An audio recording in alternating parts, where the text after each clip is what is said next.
Javerim y Javerot, me da la oportunidad de volvernos a encontrar, esta vez para plasmar el principio de la exégesis que en arameo se lee Lefum Tzara Agra.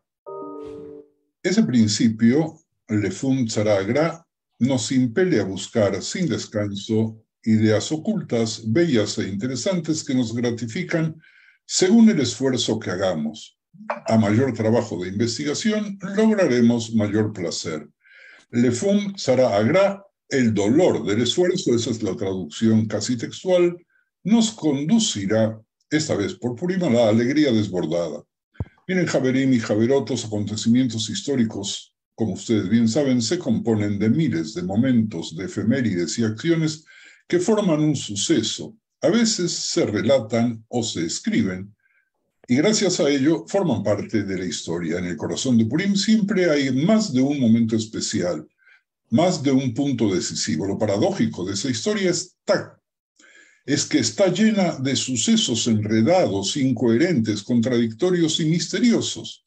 Nosotros tratamos de quitar lo enredado, lo incoherente y hacerlo fácil, y muchos se han esforzado en hacerlo tan fácil que esa facilidad ha borrado, ha tapado cosas picantes que son muy importantes para comprender lo que sucedió. Cada vez que nos encontramos con uno de esos sucesos enredados y pensamos que ya sabemos todo, aparece otro que nos desconcierta. Javerim, nos detendremos obviamente en las historias sobre Esther para descubrir o tratar de revelar qué hay detrás de este personaje que tanto se idealiza desde que somos niños. Los secretos, las intrigas palaciegas, los amoríos y fundamentalmente el misterio de los vaivenes que guían los sucesos. Será esta reunión un entrenamiento para no perder detalles que por lo general pasan desapercibidos. Haremos pues un esfuerzo para gozar de Purim desde hoy. De paso, veremos si se puede utilizar el episodio como objetivo educativo o por lo menos como punto de inflexión y relación con cuestiones en las alturas de la historia. Berumo shel olam. ¿Quién fue Esther? ¿Qué nombres le son atribuidos? ¿Qué edad tuvo cuando fue elegida? ¿Cuál fue su final? ¿Murió de muerte natural? ¿Fue asesinada? ¿Desapareció del mapa? ¿Cuántos años estuvo en el reinado? ¿Su enlace exogámico fue positivo como ejemplo de las generaciones? ¿O realmente fue un error? ¿Qué relación familiar verdadera tuvo con Mordejai? ¿Qué dicen nuestros sabios? ¿Cómo se contradicen sobre eso? Y hablando de Mordejai, vamos a preguntarnos también cuáles son sus nombres. Cambiando de personaje, la pregunta es: ¿qué empujó a Amar a eliminar a todos los judíos? ¿Los judíos de Persia estaban conscientes de su identidad o estaban muy asimilados? ¿Cómo la practicaban? ¿Por qué el libro de Esther fue canonizado? Quienes estudiamos juntos alguna vez dedicamos bastante tiempo para analizar el tema de la canonización de los textos y de pronto una de las preguntas que nos habíamos planteado fue: ¿qué hace Esther en los libros bíblicos? Después de todo lo que sucedió allí fue fuera del territorio israelí y el nombre de Dios no aparece en el texto. Bueno, no vamos a entrar a Javerim y Javerot a la investigación de las costumbres de cada comunidad, que de por sí son muy sabrosas, ni de otros detalles importantes, porque trataremos de terminar el tema en una o máximo dos reuniones. Aunque las opiniones sobre Esther son principalmente especulaciones, como lo hemos adelantado, el hecho que la historia de Purim ocurre entre los años 536 antes de la era común y 516, sucede después de que Ciro permitiera a los judíos regresar a Israel, pero antes de que se construyera el segundo templo. Los judíos de nuestra historia eligieron permanecer en Persia ante la inseguridad financiera y militar a la que se enfrentarían si iban a regresar a Yehudá. A raíz de un decreto del rey persa Ciro, conquistador del imperio de Babilonia en el 538, 50.000 judíos emprendieron el primer retorno a la tierra de Israel dirigidos por Zerubabel de la casa real de David. Menos de un siglo después, el segundo retorno fue dirigido por el escriba Esdras Sofer. Javerim y Javerot, la primera reflexión es que aunque no es una comparación perfecta, la historia de los judíos de la Megilá se parece, en cierto modo, a la historia de los judíos que viven hoy en la diáspora y que eligen también quedarse fuera de Israel porque les conviene hacerlo, o aquellos que amenazan con salir de Israel cada vez que hay una crisis económica o política como la que vive Israel en nuestros días. Es un primer parecido. A mí no me gustan este tipo de parecidos, pero no lo puedo evitar.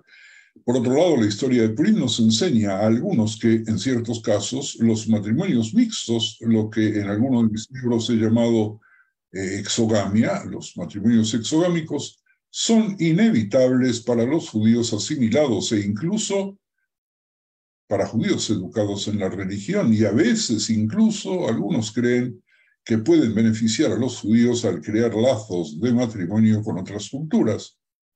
¿Y dónde sacan eso? Pues toman el ejemplo de Esther, que si no se hubiera casado con Ahasverosh, nunca hubiera podido salvar al pueblo judío. Según esta teoría, los judíos pues deberían aceptar los matrimonios mixtos, apostando a que los van a salvar y esforzarse por forjar lazos familiares con otras comunidades y etnias. Miren, de mi experiencia personal, me tocó ir a rabanim ultraortodoxos defendiendo las relaciones de una joven judía que yo conocí con la hija de un presidente utilizando el argumento de la Megilá. Por el contrario, la otra interpretación de la historia es que si Amán no hubiera amenazado al pueblo judío en su conjunto, Esther nunca hubiera revelado su identidad judía y ella y su progenie hubieran abandonado básicamente su judaísmo por su falta de identificación, por su alejamiento de la forma de vida judía o por su rechazo a las actividades de los líderes de la comunidad. Según esta interpretación, Javerim y Javerot, a menos que exista algún peligro para las comunidades judías en Estados Unidos y en otros países, la identidad judía se irá perdiendo poco a poco. Esta también es una especulación. De hecho, esa puede ser la idea que subyace en Parashat Zahor, que leeremos este Shabbat. Siempre el sábado anterior a Purim leemos Parashat Zahor. En estos días se recuerdan y se cumplen, dice la Gemara, el Talmud en Megilá 30. Zahor ordena que recordemos y cumplamos las mitzvot del día de Purim para que recordemos a nuestra némesis, a esa diosa del castigo y la venganza de la mitología griega, en este caso a Amalek, el enemigo de la historia de Purim. Es decir, que en definitiva tenemos el mandamiento de recordar y cumplir con lo que pasó aquí para recordar a Amalek. Una pregunta desconcertante es cómo y por qué Amalek, en la forma de Amán, fue capaz de casi aniquilar a todos los judíos que existían a sus alrededores. ¿Y qué se supone que debemos hacer para eliminar activamente la presencia de Amalek en el mundo en Purim? El secreto está en la Megilá. El nombre Megilat Esther, Javerim y Javerot significa en hebreo, oigan el sonido, Megalé, Megilat Megalé, el revelador. Esther, a Esther, palabra que podemos traducir como lo oculto. Megilat Esther es quien va a revelar a Esther o va a revelar de Esther todo lo oculto. De allí el enfoque de la Megilá es revelar muchos milagros ocultos a lo largo de toda la historia de Purim. Para ilustrarlo, Javerim y Javerot, el Sfat Emet señala un detalle aparentemente pequeño que menciona la Megilá, detalle al que debemos prestar atención. Mordejai caminaba por el patio del palacio todos los días. Y tenemos que preguntarnos, ¿y qué importancia tiene? ¿Para qué tiene que traernos la Megilá el detalle del paseo diario de Mordejai? ¿Qué hay escondido en esta pequeña línea? ¿Qué hay oculto allí? Pareciese ser que lo que está escondido es el mérito para la salvación de la nación judía en toda la historia y quizás también en nuestros días. Mordejai se negó a inclinarse ante la autoridad de Amán, lo que provocó que el odio y la aversión de Amán aumentaran hasta que decidió emprender una acción mortal vengativa contra él y su grupo. ¿Acaso Mordejai no podía evitar el encuentro? Hubiera podido tomar un recodo, esconderse tras las columnas del palacio o no ir. Entonces, ¿por qué Mordejai no intentó sortear, esquivar a Amán?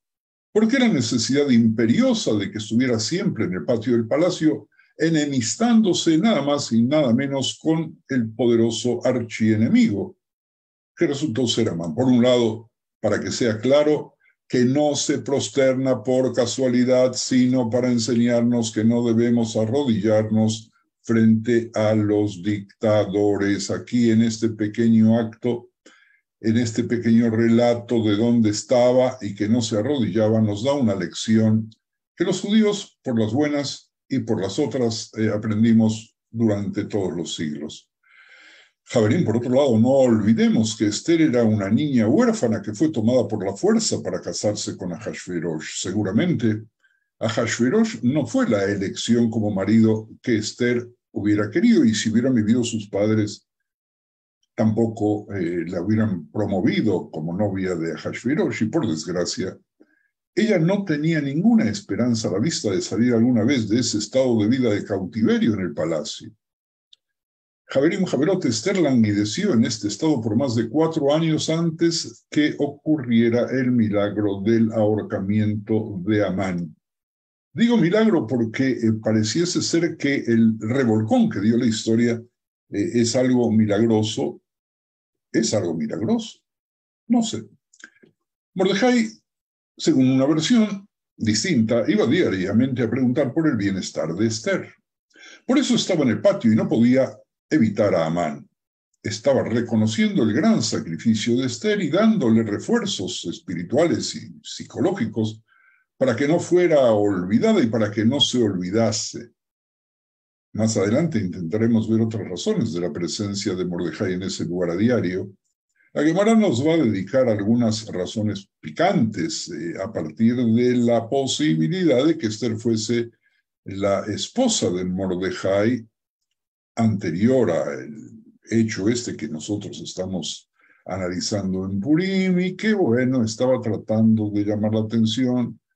Incluso nos trae algunos diálogos muy interesantes de qué manera él mismo aconsejó a Ahasverosh que pruebe divertirse con otras mujeres. De esa manera iba a postergar o impedir que se relacione con la amada de Mordejai. Pero eso es una versión, es otra de las versiones que nosotros tenemos.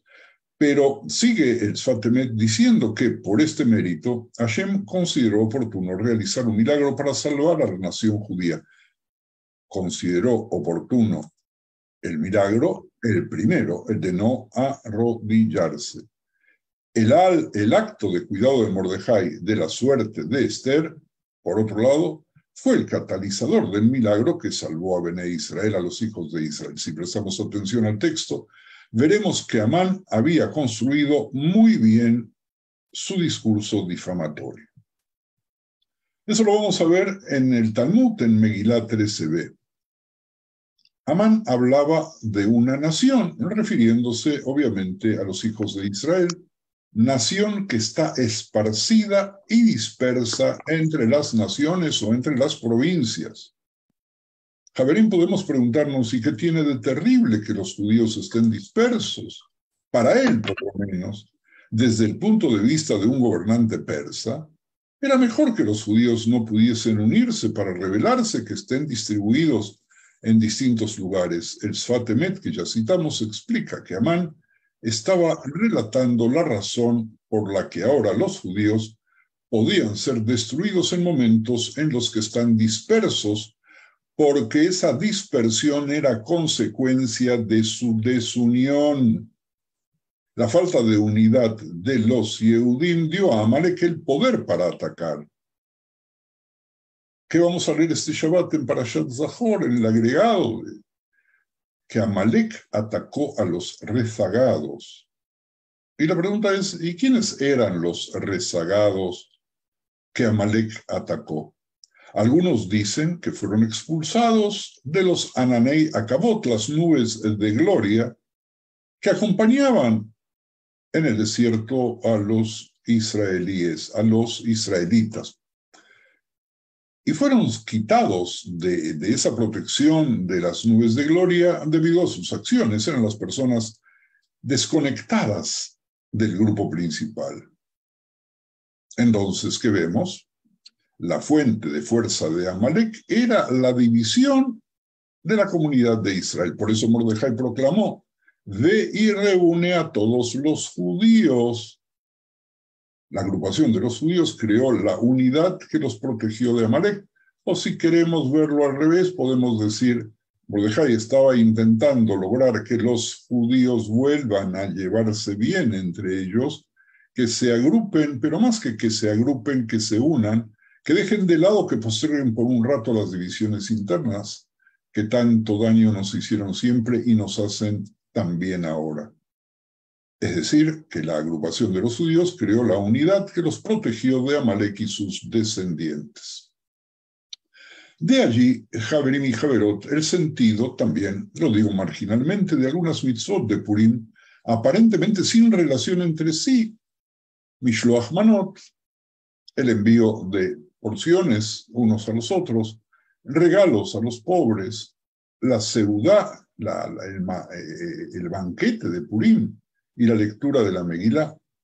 La lectura es para dejar bien claro que fuimos salvados y por qué, para que copiemos ese mismo comportamiento en nuestros días sin esperar a estar amenazados. Eso lo conseguimos cuidando de los indigentes.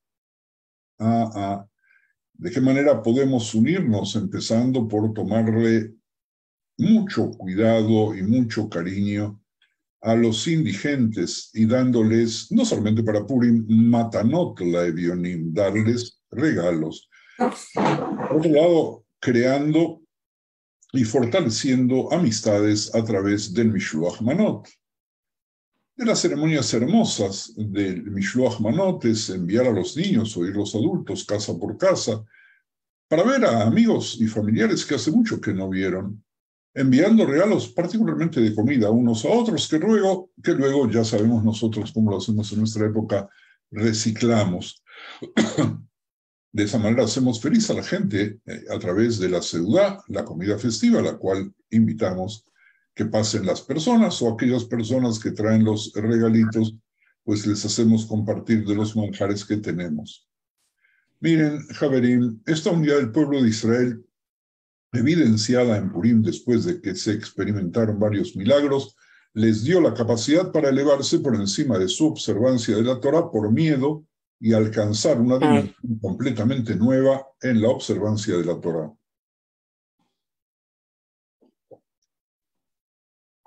Ustedes saben que hay un relato en la Gemara en Shabbat 88a que nos viene a decir de que Purim es Matan Torah, que nosotros en Purim recibimos la Torah. Vaya, pero nosotros ya habíamos recibido la Torah en el Har Sinai y no en el mes de Adar. Entonces, ¿de qué está hablando? Está hablando la Gemara de que en el monte de Sinaí nosotros aceptamos la Torah prácticamente obligados, que si no la íbamos a aceptar, el monte iba a caer sobre nosotros, mientras que en Purim aceptamos la Torah por amor. Y es una diferencia maravillosa y es una acotación de la Gemara que es muy bonito rescatar.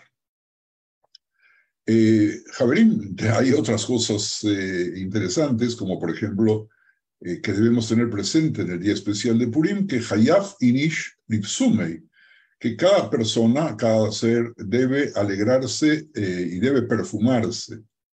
Es decir, debe llenarse de una dulce fragancia. Es decir, debe llenarse de alegría, de alegrar a los demás, aunque nosotros traducimos eso de alguna manera diferente, matizándola, diciendo que esto nos dará el mérito de merecer la redención final rápidamente en nuestros días, pero que Hayaf Inish Litzumei, de perfumarse, no es perfumarse echándose alguna colonia barata, aromas del Cairo, sino fundamentalmente echándose encima o adentro algunas gotas de alcohol. Y de ahí es que vemos a veces los excesos que se dan en Purim, particularmente en algunos barrios entre niños. Bueno, vamos a Megilat Esther otra vez y vamos a ver que en el capítulo 2, el versículo 18, nos enseña que en honor de Esther, el rey ofreció un gran banquete a todos sus oficiales y altos funcionarios. Rebajó los impuestos a las provincias y repartió regalos como corresponde a un rey generoso. Medio raro esto, ¿qué inspiró al rey para este tipo de cosas? El Pasuk 20, 2 versículos después, el mismo capítulo 2, dice que Esther, siguiendo el consejo de Mordejai, no había revelado su lugar de nacimiento, ni su etnia, ni su grupo de pertenencia al rey. Esther seguía sin revelar cuál era su raza, así traducen las traducciones al español, aunque a mí no me gusta exactamente eso, ni a qué familia pertenecía, siguiendo pues el consejo de Mordejai, pues ella seguía obedeciéndole como cuando estaba bajo su tutela. Dejemos de lado otra vez las relaciones entre Esther y Mordejai. Quienes la conocían no podían determinar su idioma materno, no podían determinar su religión, sus expresiones, sus nexos históricos, su tipo de alimentación. Esther, como ya habíamos visto en una de las etimologías aproximadas de su nombre, vamos a ver otras, obviamente, estaba escondiendo y era un misterio. De ahí es que o estaba profundamente asimilada y se comportaba como todos los persas, o era una actriz consumada que disimulaba muy bien una doble identidad. Es otro misterio de los muchos que tenemos en Purim. Vamos a regresar más adelante a este tema. Y vamos a preguntarnos,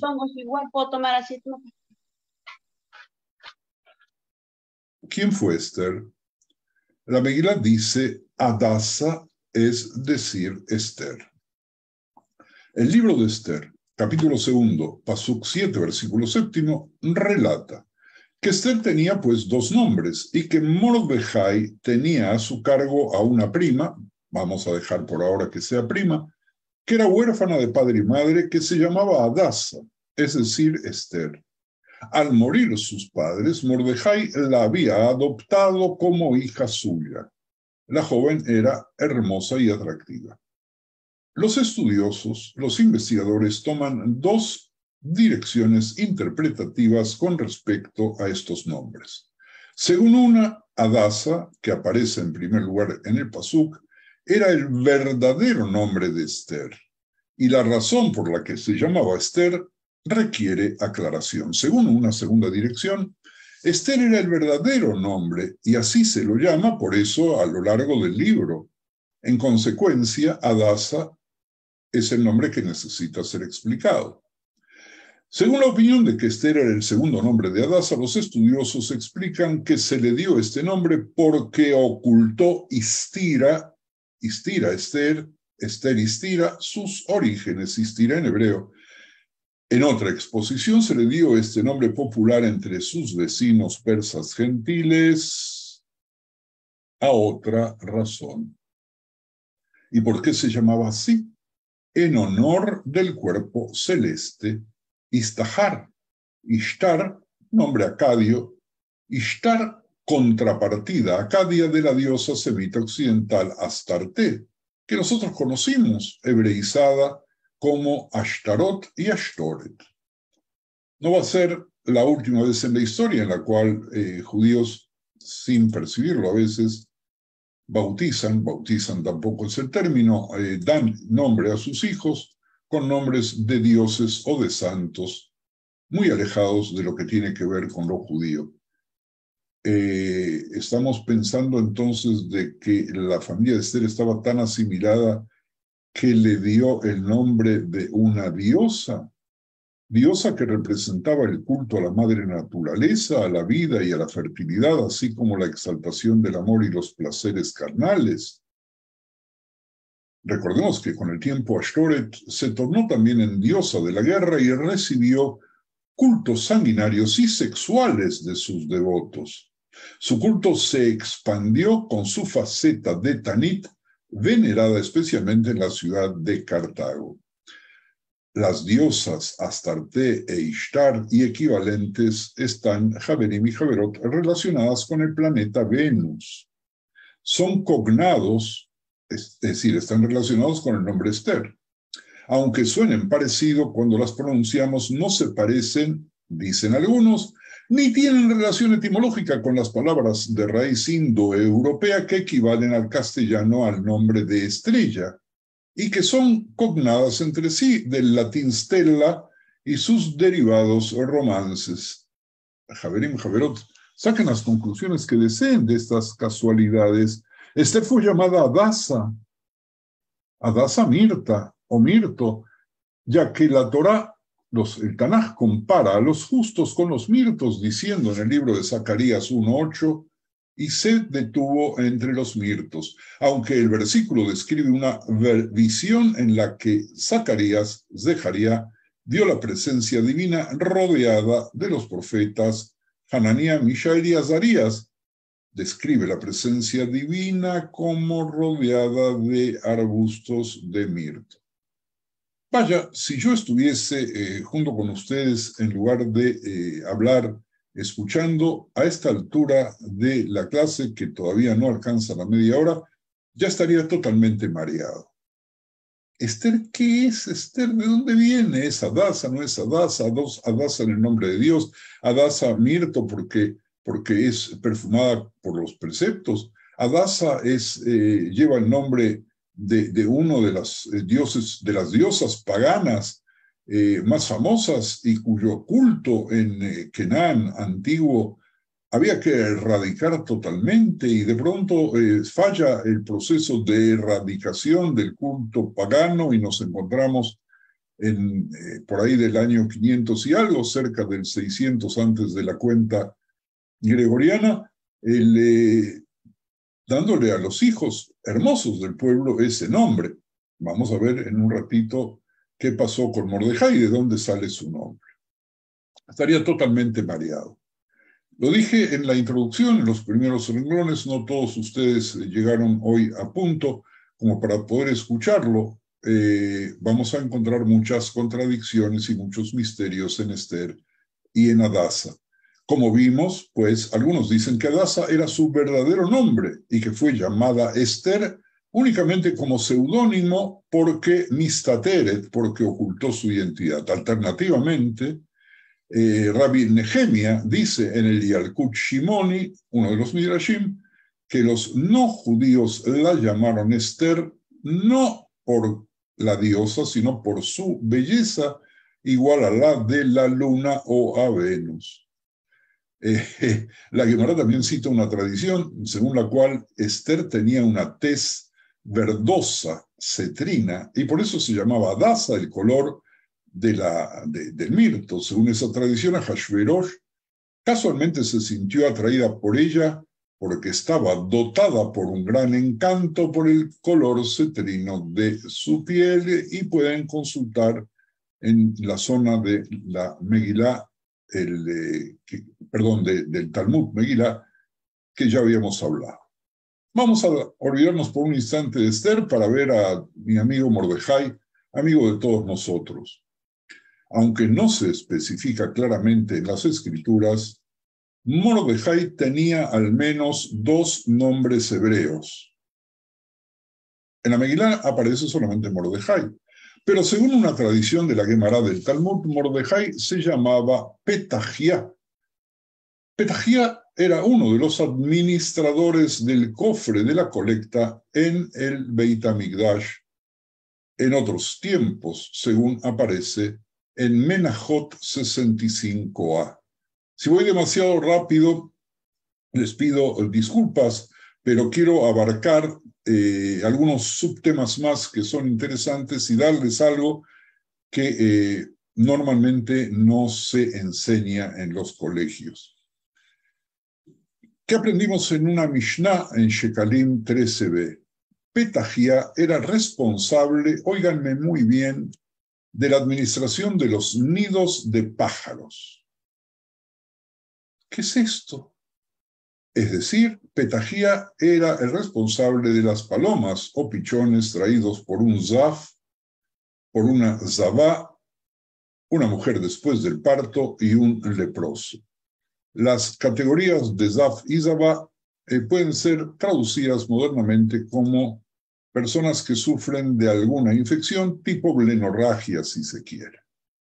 Esas personas depositaban la suma de dinero apropiada en un cuerno designado para ese fin y cada día Petahía supervisaba la compra de aves con ese dinero y su sacrificio de la manera adecuada que permitía la repurificación del zaf, la zabá, la mujer después del parto y del leproso. ¿Y quién era este sabio? Petahía. Ese sabio es Mordejai. ¿Por qué fue llamado Petahía? Pues la palabra Petahía se asemeja a la palabra Petah, puerta que abre.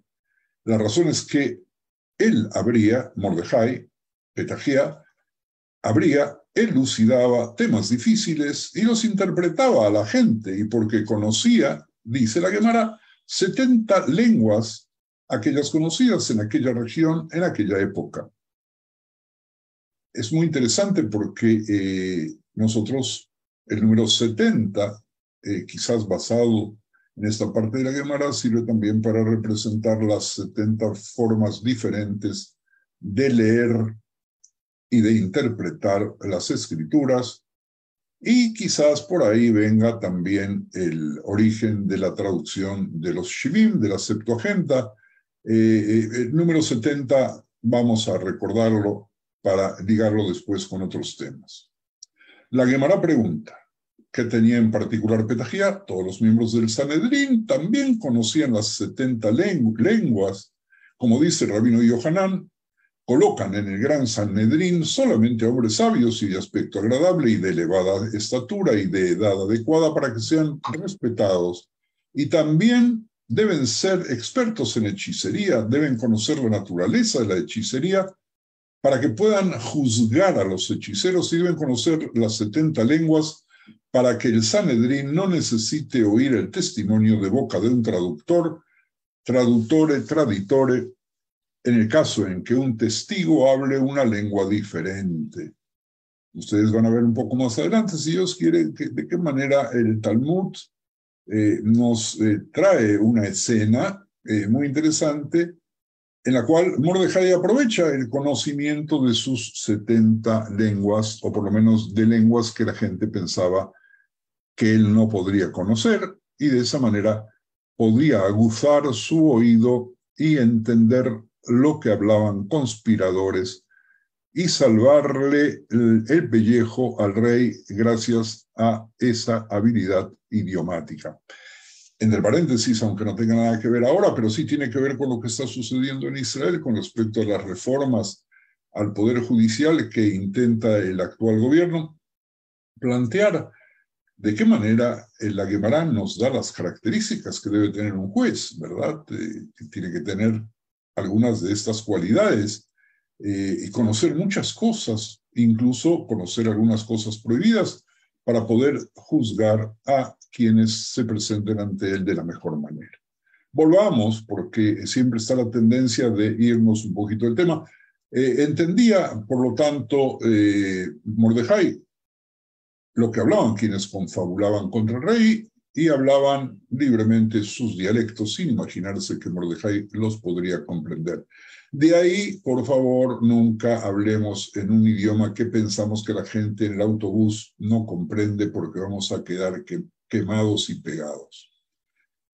Miren, Mordejai era Petahía, Mordejai era Mordejai, pero otros opinan que Mordejai era el Naví Malaquías, nombre derivado de la palabra Melech, Malachi, Melech, rey, que se le dio cuando fue nombrado virrey en Persia. Nosotros podemos ver las fuentes de lo que acabo de decir. Al final tenemos a Mordejai con 3 personalidades diferentes. En la Gemara en Megilá 10b, en 15a, y en Julín 139b, donde leemos que también le preguntaron a Raf Mataná en qué parte de la Torá se puede encontrar una alusión al ahorcamiento de Amán. Nos fuimos por un instante, la Gemara nos lleva por un instante fuera del tema, pero dentro del mismo tema grande, y responde, el versículo dice, después de que Adán comió del árbol del conocimiento, Vayomer, mi igit lecha ki eherom hata, amin aetz asher tzivitija levilti achal mimenu achalta, has comido amin del árbol del que te ordené que no comieras, dice Bereishit 3:11, como acabamos de leerlo en el y la palabra amin, hei men nun, se escribe de la misma manera que Amán, hei mem nun. Deberíamos leer así. Vayomer, migit lecha ki eherom hata, Amán aetz asher tzivitija. Es decir, ¿quién te permitió, quién te dijo que estaba desnudo? ¿Acaso comiste del Amán Aetz, que te había ordenado no comer? Amín se escribe de la misma manera que Amán. Y entonces tenemos algo que tenemos que recordar, de qué manera nuestros sabios retroceden en los textos, toman un término, le cambian la puntuación de manera tal de poder hacer una asociación libre, maravillosa por su belleza, aunque no tenga quizás ninguna importancia histórica. Amín se escribe, como vimos, de la misma manera que Amán. Entonces le preguntaron también a Rav Matana, ¿en qué parte de la Torah se puede encontrar una alusión a los acontecimientos relacionados con Esther? ¿De qué estamos hablando ahora? De que este fragmento de la Gemara quiere encontrar antecedentes a lo que sucedió con Esther ya en la Torah, y la respuesta es del versículo: entonces mi ira se encenderá contra ellos en ese día, y los abandonaré y esconderé mi rostro en ellos, y serán devorados, y muchos males y problemas vendrán sobre ellos, de modo que ellos dirán ese día: no nos han sobrevivido estos males porque nuestro Dios no está entre nosotros. Y esconderé, dice la Torá, en Devarim, Aster astir, mi rostro, esconderé mi rostro en aquel día por todo el mal que habrán hecho por haberse vuelto a rendir el culto a dioses ajenos. Javerín y Javerot, apunten por favor Devarim 31, versículos 17 y 18, que voy a leer a continuación en hebreo. Vejara api bo bayom ha'u va'azaftim ve'istarti fanai me'em ve'aya le'echol umtsa'uhu ra'ot rabot ve'tzarot ve'amar bayom ha'u allo al kien Elohei bekirbi metza'uni arraot ha'ele ve'hanochi, oigan por favor bien el texto original en hebreo, Aster astir fanai, esconderé mi rostro. Bayomau ese día por todo el mal, etcétera, etcétera. Vamos a hacer enseguida un paréntesis de 3 minutos por si alguno quiere alguna aclaración, alguno de vosotros. También le preguntaron en qué parte de la Torah se puede encontrar una alusión a la grandeza otorgada a Mordejai, y él respondió, como está escrito con respecto al aceite de unción en el tabernáculo. Oiga muy bien esta nueva composición brillante de parte de nuestros sabios, porque en Éxodo 30:23 dice: y tomarás también las especias principales de mirra que fluye, en hebreo morderor, y traducimos morderor al arameo como miradajia. Es decir, que estamos hablando de morderor en arameo, se parece a Mordejai. De vuelta a la cuestión, solamente un subtítulo para lo que viene enseguida. Como hemos señalado, el propio Talmud cita una opinión según la cual el nombre de Esther era de origen no judío. Teniendo en cuenta que tenía 2 nombres, la pregunta que queda colgando en el aire es por qué las escrituras favorecieron ese nombre y por qué es el nombre con el cual reconocemos a Esther, y muy pocos saben o piensan en Adás. Ahora sí, vamos a hacer una muy pequeña pausa para que todos vosotros puedan pensar, aquellos que no entendieron, les resultó difícil o raro lo que hemos visto hasta estos momentos, puedan hablar. Sí, yo. Cuando estaba hablando, Raf, cuando estaba hablando de que Mordejai se pasaba por el patio, no, a mí me entra la duda si era para ver cómo estaba Esther o si era para incitar a Amán. Entonces se me entran dos preguntas. Si esa situación que provocaba un poco fuerte, que se envalentonaba, estaba poniendo en riesgo su vida, estaba provocando a Amán, ¿qué es lo que se proponía? Porque realmente estaba, aunque fuese a visitar a Esther, estaba poniendo en riesgo no solamente a él, sino también pues las represalias que pudiesen acarrear al resto del pueblo judío. Mira, Gloria, Entonces, a diferencia de lo que nosotros nos preguntamos y nos respondemos en otros marcos, cuando estamos en el marco de Purim, yo prefiero no dar ninguna respuesta. Elige tú la que quieras, porque todas las respuestas que nuestros sabios dieron se contradicen, o casi todas se contradicen entre sí. Y nos llevan a este juego de interpretación sobre el cual había hablado. Nos exigen un esfuerzo que causa dolor, el esfuerzo, porque de pronto que escuchen por primera vez algunas cosas que rompen con la mitología y la historia de Purim tal cual como nos la enseñaron, y sobre las heroínas como Esther, diosificada desde que cada uno de nosotros fue al jardín de infantes, y no solamente particularmente para las niñas, que en la fiesta de Purim todas se quieren disfrazar de reina Esther. Y vaya uno a saber, quizás todas estas preguntas que hemos formulado hasta estos momentos, lo único que nos están insinuando es que Esther no era tan santa como parecía, ni provenía de una familia tan fina, y que nadie sabe de cómo era su relación con su tío, primo, amante, bandido, esposo, profeta, que se llama Petahía y que hasta ahora nadie lo llama así, y se lo llamaba también porque venía de Mordor, y porque aparece ya desde prácticamente desde la creación. Así que vamos a seguir especulando, y tengan ustedes la confianza en poder elegir lo que deseen, porque todas las respuestas están mal. Digo, todas las respuestas son válidas o están mal. Dice así, ¿por qué si Mordejai era virrey de dónde, no pasaba del patio y no fue invitado al banquete? No, cuando él fue nombrado virrey, si es que fue nombrado virrey, fue después de todos estos acontecimientos, es decir, al final de la historia real, durante un tiempo en el cual el poderío de Esther sobre Ahasverosh era tal, y la obligación de Ahasverosh de alguna manera gratificar a quien le había hecho el favor, no tenía ningún problema de nombrar otro virrey más.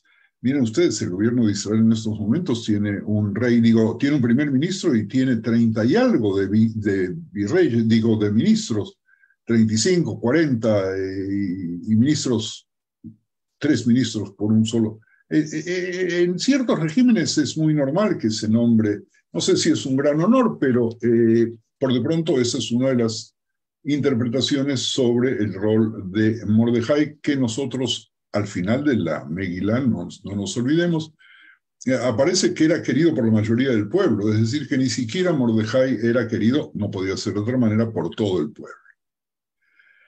Avanzamos de vuelta a nuestra cuestión de regreso. Como se ha señalado, el propio Talmud cita una opinión según la cual el nombre Esther era de origen no judío, les había dicho como título. Y entonces, ¿Mordejai de dónde viene? Procede de Marduk. El Talmud no menciona nada al respecto. Quizás esto indica que su nombre no proceda realmente del dios babilónico de la creación llamado Marduk, cuya traducción, tal cual como la encontré, es becerro solar, en hebreo Merodach, que también en tiberiano aparece Merodach, que era un dios de la antigua Mesopotamia y deidad patrona de la ciudad de Babilonia, cuando Babilonia se convirtió en el centro político del Valle de Éufrates en la época de Hammurabi, por ahí del siglo XVIII antes de la cuenta gregoriana, Marduk comenzó a ascender lentamente a la posición de cabeza del panteón babilónico, posición que adquirió plenamente hacia la segunda mitad del segundo milenio. Antes de la era común, en la ciudad de Babilonia, Marduk era adorado en el templo de Sagila. Ahora, miren ustedes, Javerim, en una primera lectura, Esther y Mordejai tienen nombres de dioses ajenos. Pero los nombres de Mordejai y Esther, aunque se parecen a los nombres de dioses paganos, no son idénticos a ellos. Mordejai podría haberse llamado Marduk y Esther podría haberse llamado Ashtoreth. Algunos sugieren que esto se debe a la admonición de la Torá, que el nombre de los dioses ajenos no debe ser mencionado, ni se va a oír por tu boca. No mencionéis ni se oiga en vuestros labios el nombre de otros dioses, de Shemot, Éxodo 23:13. Por ello, afirman que debido a este pasuk, las escrituras a menudo se burlan. Oigan esto, Javerim, que es muy interesante. Se burlan o cambian ligeramente la pronunciación de los nombres paganos. Los nombres ligeramente mal pronunciados de Esther, derivados de Ishtahar, y Mordejai de Marduk, formarían parte de una tradición antigua y continua, el uso de juegos de palabra para enfatizar al revés. El judaísmo de Esther y Mordejai es tan antiguo como el pueblo judío, tan antiguo como el comentario de la Torá que ve en Babel, no Babilu, la puerta de Dios, sino Balal, la confusión.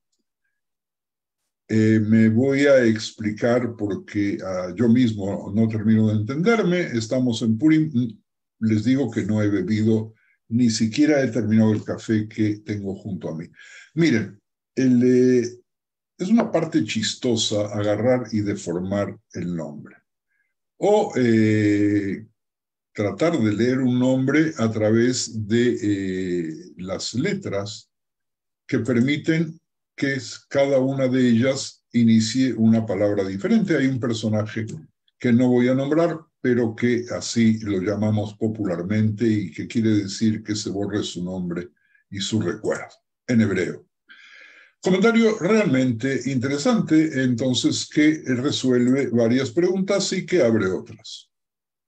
El objetivo es desarraigar la inclinación a la idolatría y no al revés, pero a un nivel más profundo. Nombrar a Mordejai y Esther con nombres de dioses paganos puede ser muy significativo. Hay un midrash que, después de explicar que Dios creó dos malas inclinaciones, una para la idolatría y otra para la inmoralidad, afirma que Dios desarraigó la inclinación a la idolatría. En respuesta a la pregunta de cuándo ocurrió eso, el rabino Banoya dice, estos son Mordejai y Esther. Así aparece Javerim y Javerot en el Midrash Shir Hashirim Rabbah 7:13. Ampliando esta idea, el Talmud relata cómo los sabios de la Gran Asamblea, de la que Mordejai era miembro, en ese Tagdolá suplicaron a Dios que anulara la inclinación al culto pagano. Ellos que eran la autoridad no lo podían hacer, esperaban un milagro para quitar el culto pagano. Entonces, después de rezar y ayunar 3 días, tuvieron la visión de un león ardiente que saltaba del santo de los santos, y después de capturarlo y destruirlo, los sabios pensaron que era un momento oportuno para rezar, librar al mundo también de la inclinación a la inmoralidad. Dios accedió a su plegaria. Sin embargo, al cabo de 3 días, cuando el impulso de procrear desapareció del mundo, no pudieron encontrar ni un solo huevo de gallina, por lo que tuvieron que dejar que las cosas volvieran a su estado original.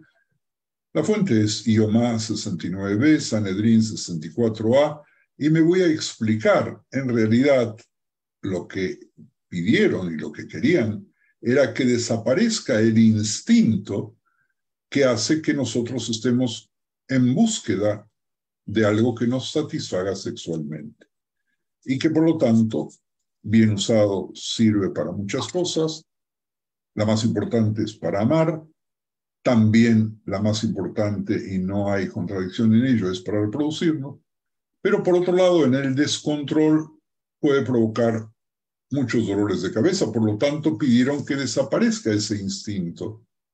Y entonces se produjo la desaparición del instinto sexual, y en ese momento cuenta, hasta las gallinas se contagiaron, por lo tanto hubo que regresar, y los gallos, que aparentemente son muy activos, en ese área pues se aburrieron y dejaron de ser activos, y eso puso en peligro la posibilidad de que se reproduzcan esas aves. Respiro simplemente para permitiros respirar y salir de la estupefacción de lo que acabo de leer, que no es mío, sino que es una cita del Talmud.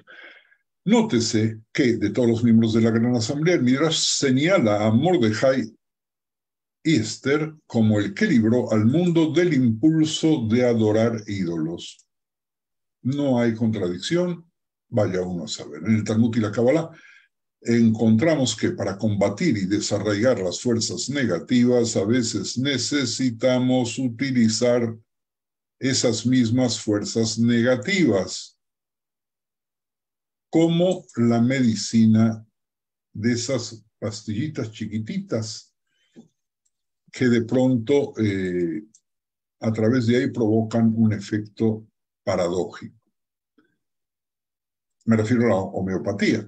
Así, por ejemplo, el Talmud explica que la razón por la cual el profeta, óigame esto que es maravilloso a mi gusto, el Talmud explica que la razón por la cual el profeta Abdías, fue elegido para pronunciar la caída del reino edomita porque él mismo había nacido edomita. ¿Y qué dice la Gemara en Sanedrín 39b? Que el mango del hacha para cortar el árbol, ¿de dónde proviene? Proviene del mismo bosque, proviene del mismo árbol.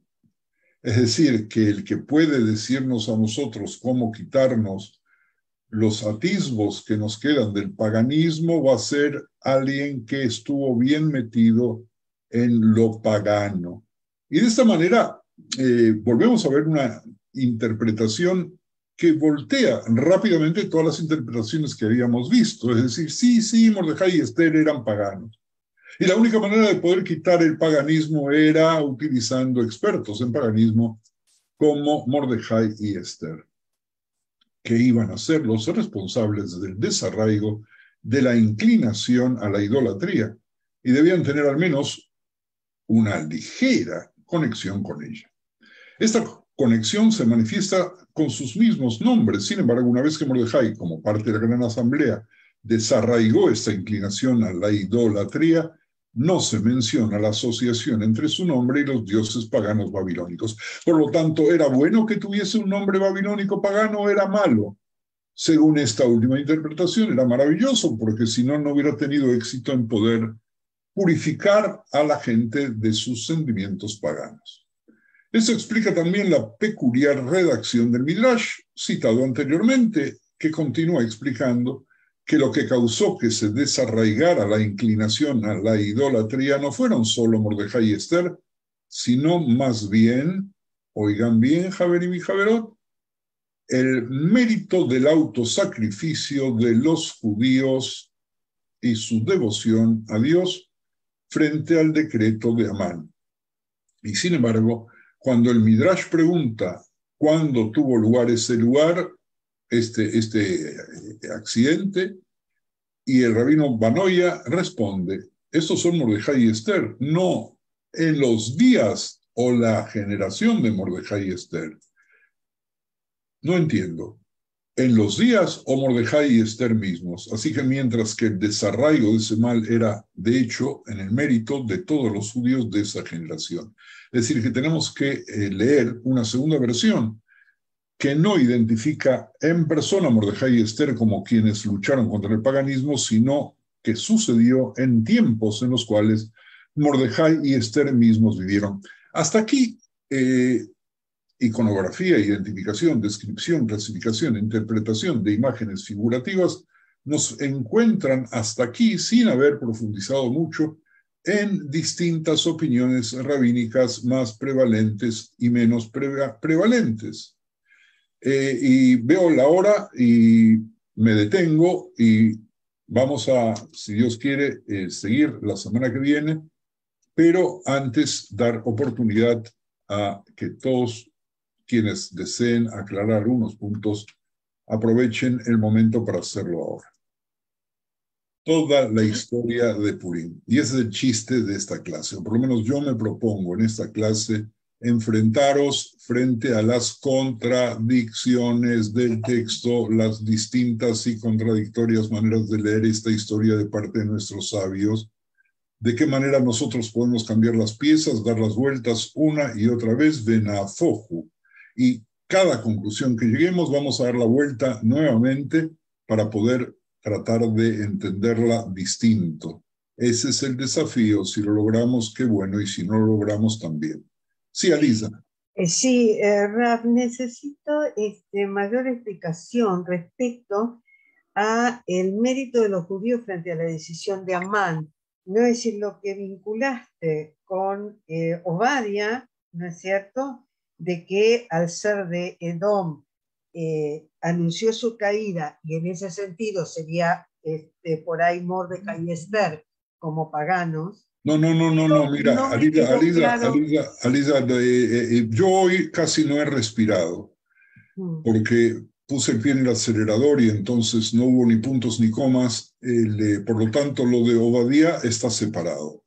Cuando se refiere al mérito del pueblo de Israel en aquel entonces, es porque en la época de los sucesos de Purim fue la primera oportunidad histórica relatada de un sistema de autodefensa de los judíos, que luego cometieron algunas barbaridades con los persas, ¿verdad? Pero que en un momento dado no esperaron al milagro, sino que fueron a tomar justicia a mano propia, y ese es otro tema que hay que analizar fuera de este contexto, ¿verdad? Por lo tanto, el mérito, según esa interpretación, olvidémonos por un instante de los edomitas, fue que por primera vez en la historia relatada, los Yehudim salieron a luchar contra sus opresores. Y esto es algo que tampoco le hacemos mucho caso en el momento de la enseñanza de Purim en las sinagogas y en las escuelas. Gracias, Raf. Bacallá. ¿Alguien más? Sí, Raf. ¿Quién eres? ¿Quién dice Carolina. sí? Carolina. Sí, Soy Carolina. la hija de una ex alumna tuya, Ilana Schmuckler. Estoy desde Brasil. Soy alumna de ETEL, ya fui en la Universidad Ivrit, en la maestría de Jinuj Yehudi. Una pregunta referente ahí a los me emociona escuchar tu linaje.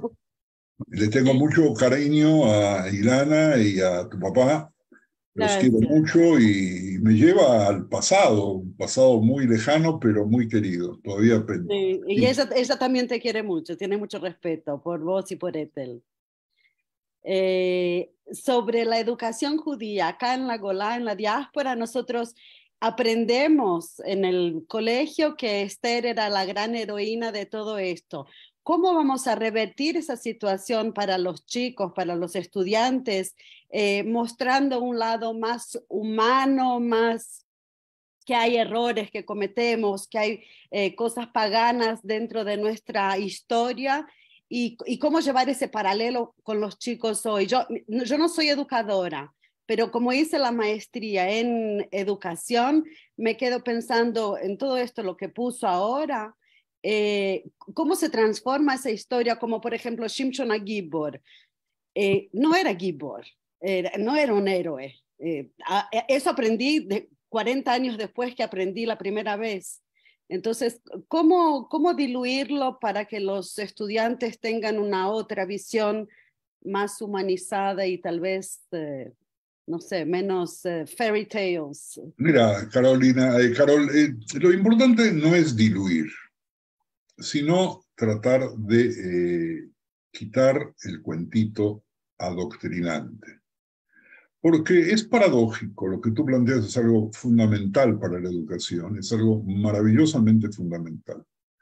Nosotros en los colegios judíos nos fuimos acostumbrando durante siglos a educar adoctrinando, a educar con lemas, a establecer personajes intocables, intachables y perfectos.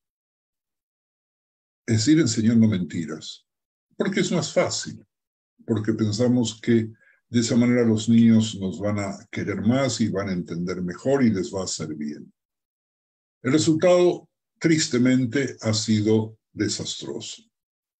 ¿Por qué ha sido desastroso? Porque lo podemos medir y ver hasta qué punto, hasta qué extremo las personas que aprendieron a los 4 y 5 años algo en el jardín de infantes se quedan clavados con ese aprendizaje y cuando tienen que empezar a confrontarse con la verdadera historia, se encuentran en desasosiego porque se contradice contra todo lo que les habían enseñado. Entonces, ¿dónde está la mentira y dónde está la verdad?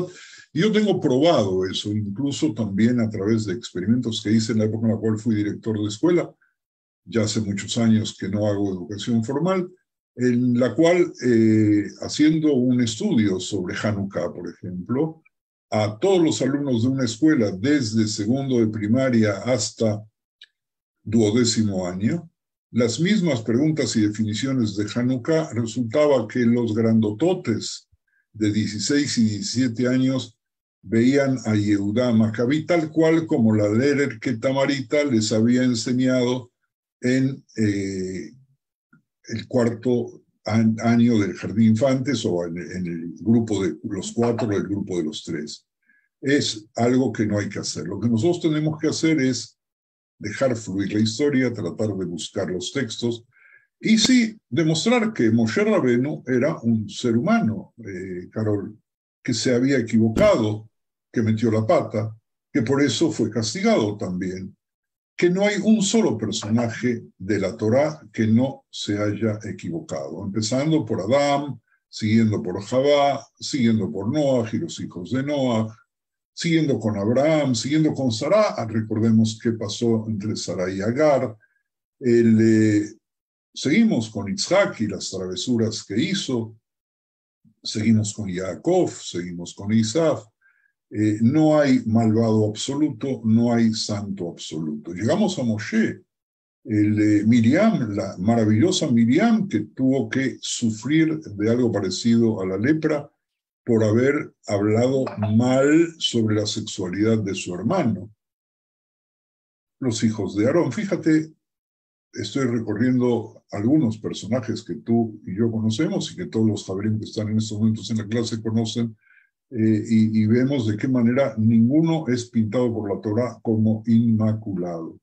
Eso es lo maravilloso de la Torá y eso permite que la Torá sea un libro eterno, porque nos presenta a los personajes casualmente humanos y como tales se equivocan y tienen la posibilidad de arrepentirse y tienen la oportunidad y la posibilidad de hacer las cosas bien. No sé si fui claro, Carol. Sí, bárbaro. Muchas gracias, Raf. Muchísimas gracias. Veo que no tenemos más lo que decir, por lo tanto les saludo con algo que es muy importante. Cuando empieza a dar, nosotros tenemos que estar alegres. Y he dicho en más de una oportunidad, y también eso ha chocado a quienes escuchan esta explicación, el estar alegres en el mes de Adar no es un milagro ni es una casualidad. No porque empiece Adar todo se vuelve hermoso, porque Adar en la historia fue un mes muy malo, con muchos sucesos malos. Nosotros tenemos que convertirlo en alegre y tenemos que trabajar porque la alegría no se regala. Y de la misma manera, cuando nosotros vamos al mes de Av es un mes destinado a la gran alegría. No había días en Israel tan hermosos como el 15 de Av y el día de Yom Kippurim, en el cual las niñas salían a los bosques y a los viñedos y los niños tras ellas, etcétera, etcétera. Eran días de gran fiesta. Pero como ocurrió un desastre tan grande como la destrucción, nos tenemos que esforzar que en un mes no hay presagios, pero destinado aparentemente a la alegría, lo hagamos triste y un mes quizás destinado por los sucesos. Hoy a la noche es el aniversario de la muerte de Moshe Rabenu, el 7 de Adar, y también alguien interpreta que Amán sabía esa fecha y por lo tanto creyó que la fecha era propicia para castigar a los judíos. Así que, Javerim, Javerot, a alegrarse y a divertirse, y no hay mejor diversión que estudiar Torah. Hasta la próxima, que sigan bien.